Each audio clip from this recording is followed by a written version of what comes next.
Assalamualaikum warahmatullahi wabarakatuh. Alhamdulillahilladzi arsala rasulahu bil huda wa dinil haqq liyuzhirahu 'alad dini kullihi wa kafaa billahi syahida. Asyhadu an la ilaha illallah wahdahu la syarikalah wa asyhadu anna Muhammadan 'abduhu wa rasuluh alladzi la nabiyya ba'da amma ba'd. Segala puji bagi Allah Subhanahu wa Ta'ala yang telah memberikan begitu banyak nikmat kepada kita hambanya ini, sehingga seorang pun di antara kita tidak dapat menghitung nikmat Allah. Adapun nikmat yang masih dapat kita rasakan sampai saat ini di antara nikmat-nikmat yang telah Allah berikan kepada kita ialah nikmat kesehatan dan juga nikmat kesempatan. Salawat dan salam kepada Rasulullah SAW sebagai uswatun hasanah, suri tauladan yang baik bagi kita. Rasulullah SAW sebagai panutan kita, di mana Rasulullah telah mengubah zaman ini dari zaman kejoliman, dari zaman kejahiliaan menuju zaman yang terang benderang yang penuh dengan ilmu pengetahuan seperti yang kita rasakan pada kesempatan kali ini. Sahabat muslim yang dirahmati oleh Allah Subhanahu wa Ta'ala, demokrasi. Kata demokrasi sudah familiar di telinga kita. Bahkan demokrasi saat ini telah diterapkan di negara kita, yaitu negara Indonesia. Lantas pertanyaannya sahabat muslim, apakah kita mengetahui sebenarnya apa hukum demokrasi dalam pandangan Islam? Oleh karena itu, saat ini saya mengajak kita untuk mempelajari ataupun memahami sebenarnya bagaimana makna demokrasi ataupun hukum demokrasi itu dalam pandangan Islam. Akan tetapi sahabat muslim, untuk mengetahui hukum demokrasi itu, ada baiknya kita mengetahui terlebih dahulu sebenarnya apa makna demokrasi. Demokrasi ialah suatu sistem pemerintahan yang dimana berasal dari rakyat, oleh rakyat dan juga untuk rakyat. Di mana dalam hal ini rakyat memiliki hak ataupun ikut andil dalam pemilihan pemerintahan yang dimana dapat mempengaruhi kehidupan bernegara. Selain itu sahabat muslim, demokrasi juga dapat diartikan sebagai suatu sistem pemerintahan yang mengizinkan masyarakatnya ataupun warga negaranya untuk melakukan ataupun ikut andil dalam pemilihan di pemerintahan. Adapun sejarah dari demokrasi itu sendiri ialah yaitu dominasi gereja dengan para penguasa, di mana dominasi gereja ini dan para penguasa ini melakukan kolaborasi ataupun bekerja sama untuk menindas rakyat, di mana mereka mengatakan bahwasanya semua itu adalah urusan Tuhan, gereja adalah urusan Tuhan. Maka oleh karena itu sahabat muslim, timbullah ataupun muncullah tokoh-tokoh para pemikir dari kalangan rakyat itu yang mereka beranggapan bahwasanya adapun tujuan para penguasa ataupun dominasi gereja ini berkolaborasi ialah untuk memisahkan negara dan juga gereja. Karena mereka beranggapan bahwasanya gereja adalah wilayah yang suci, sedangkan politik adalah wilayah yang kotor. Mereka mengatakan bahwasanya urusan gereja itu adalah urusan Tuhan, urusan agama adalah urusan Tuhan, sedangkan politik adalah urusan manusia.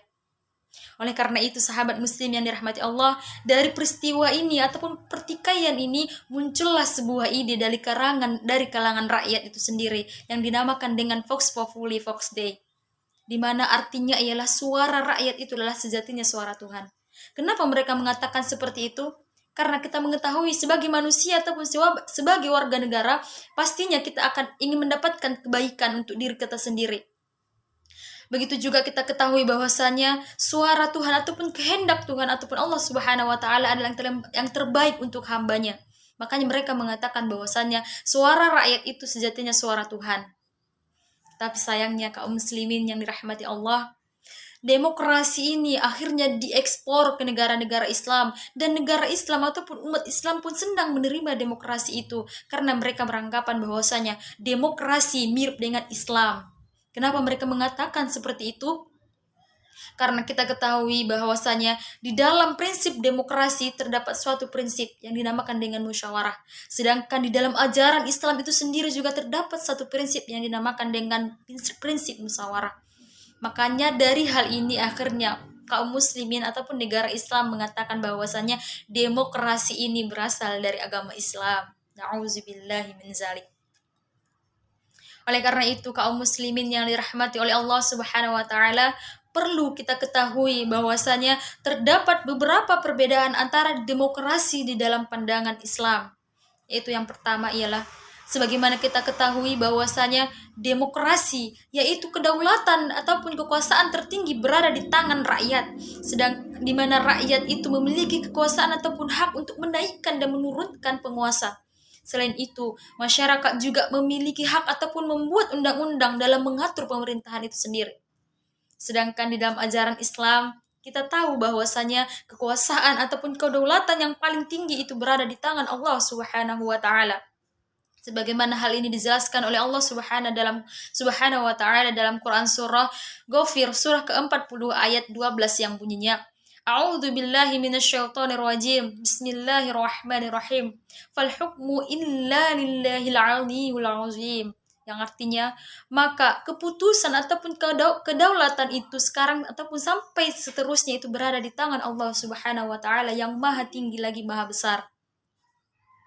Tapi sayangnya kaum muslimin yang dirahmati Allah, di zaman sekarang ini kita sebagai warga negara ataupun sebagai umat Islam menerima demokrasi ini dengan sangat bahagia, karena kita menganggap bahwasannya demokrasi ini adalah berasal dari Islam.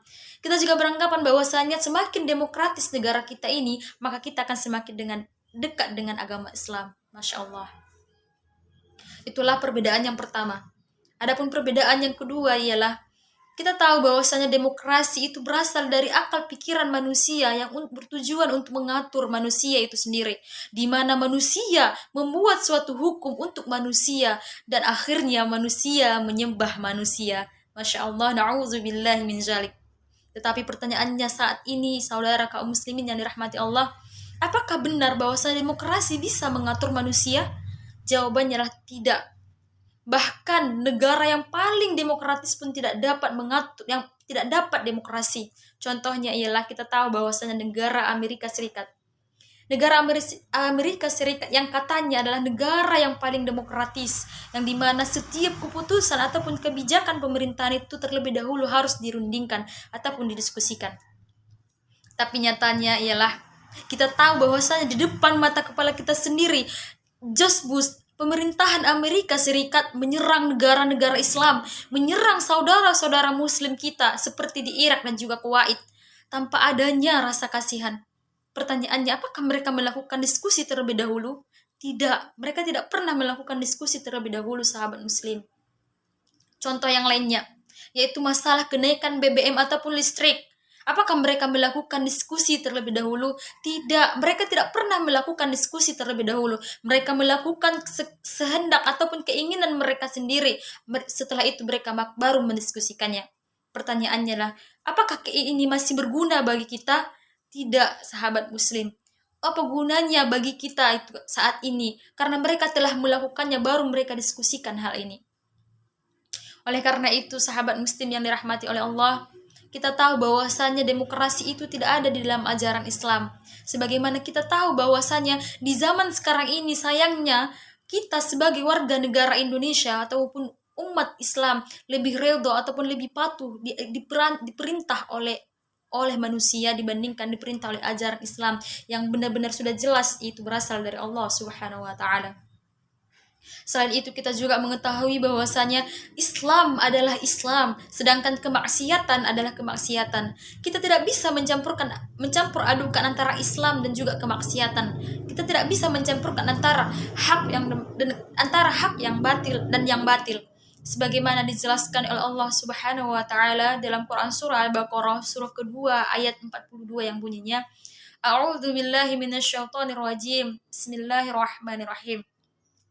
Wala talbisul haqqa bil batili wa taktumul haqqa wa antum muslimun. Yang artinya, dan janganlah kalian mencampur adukan antara yang hak dengan yang batil, dan kalian jangan sembunyikan yang hak itu padahal kalian mengetahuinya.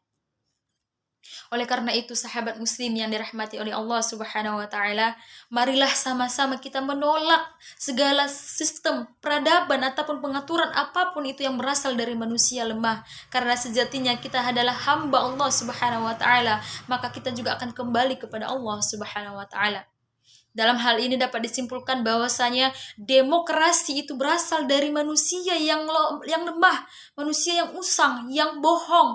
Karena demokrasi tidak ada dalam ajaran Islam. Demokrasi hanyalah akal-akalan manusia yang ingin mengatur manusia. Oleh karena itu, karena kita ketahui bahwasanya kedaulatan itu ataupun dalam demokrasi itu bahwa kedaulatannya itu berada di tangan rakyat, sedangkan di dalam ajaran Islam itu sendiri kedaulatannya berada di tangan Allah Subhanahu wa taala.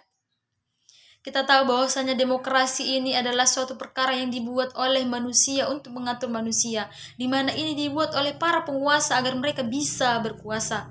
Karena mereka tidaklah berdaya. Yang memiliki kekuasaan ini hanyalah Allah Subhanahu wa taala.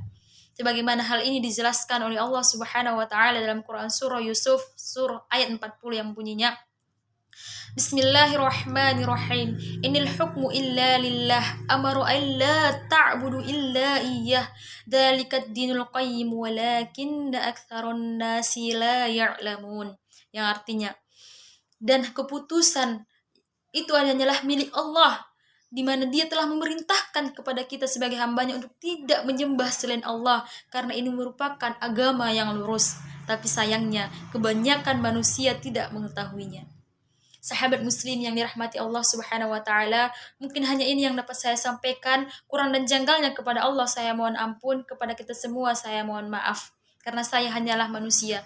Mudah-mudahan apa yang dapat saya sampaikan ini dapat bermanfaat bagi kita dan dapat kita amalkan dalam kehidupan kita ini. Subhanakallah wa bihamdi asyhadu an la ilaha illa anta astaghfiruka wa atubu ilaih. Wassalamualaikum warahmatullahi wabarakatuh.